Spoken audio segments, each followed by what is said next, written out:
Students of Group A25e chose facial recognition technology as a disruptive technology. We specified our location to China. What is facial recognition technology? FRT is a wide concept. In short, it is a technology used in cameras that allow them to recognize people and identify those people. There are certain grades in this technology.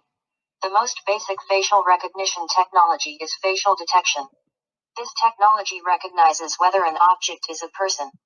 The most advanced level of facial recognition technology is identification. If you have an identification system, then the system can determine who the unknown person is with the usage of a data bank, for example. Why China? Towards Europe and the West, China always had the reputation of having an authoritarian government. There are several laws that put restrictions on its citizens. The two-child law is an example since 2016. It did get released a bit further into a three-child law in 2021. Starting in 2018, China experimented with several cities who all implemented a kind of social credit system. For this system, FRT is necessary. That is why China was the perfect place for us to investigate. Some questions we asked ourselves were rather practical. How is China managing to enroll the social credit system and FRT into the country? Who is involved with this technology? What are the consequences of this technology on the country and its economy, for example? Are there new laws to be made regarding privacy? But next to all these practicalities, we also asked ourselves some more humanitarian questions and looked more into the ethical side of the story.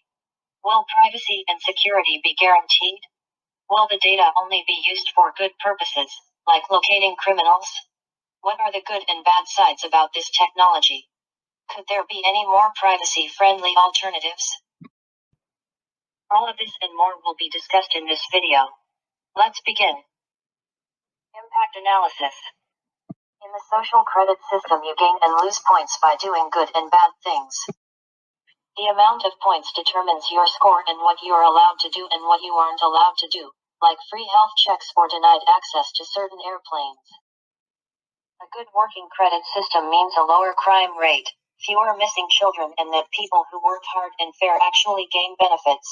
The crime rates and number of missing children decreased heavily, because individuals are faster found and detained with the use of facial recognition. To get this system of facial recognition to work, a lot of CCTV, closed-circuit television, cameras were needed to control and identify the citizens everywhere.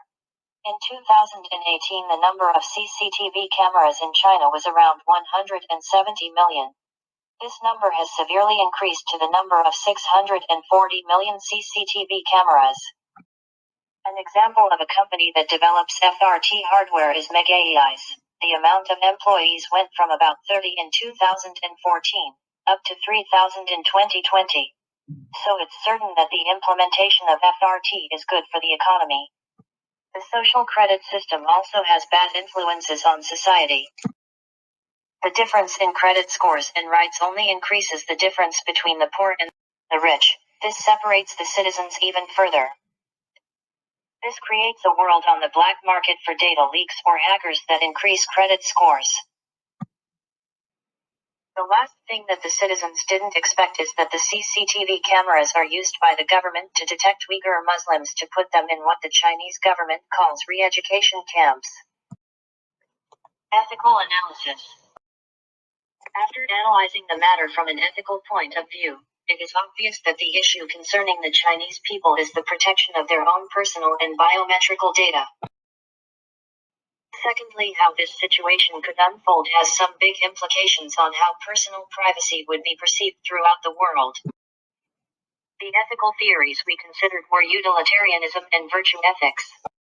That said, and after considering multiple alternatives that were proposed in order to address this situation, the one alternative that showed the most promise with the most acceptable risks from different ethical points of views, was proposing a plan in order to police the Chinese monitoring system. This in order to protect both major stakeholders in this issue, the Chinese citizens and the government.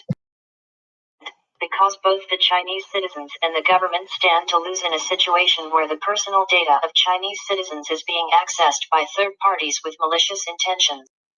In addition to that, those measurements will protect the Chinese people from any governmental agency to access their data unless they are going through the official channels while operating with transparency. This will allow for more trust in the government, which in turn also benefits both parties. Advice statement. Now that we are experts on this matter, we can give the following advice. To the Chinese citizens, we would advise to speak up and plead for protection by the United Nations, an independent party that only has interest in preserving peace and fairness for all people.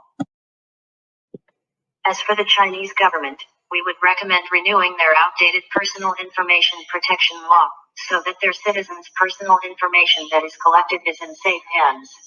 If both sides trust each other, the whole credit system wouldn't even be necessary, and everybody can benefit from the technology that does make some things in life a lot easier.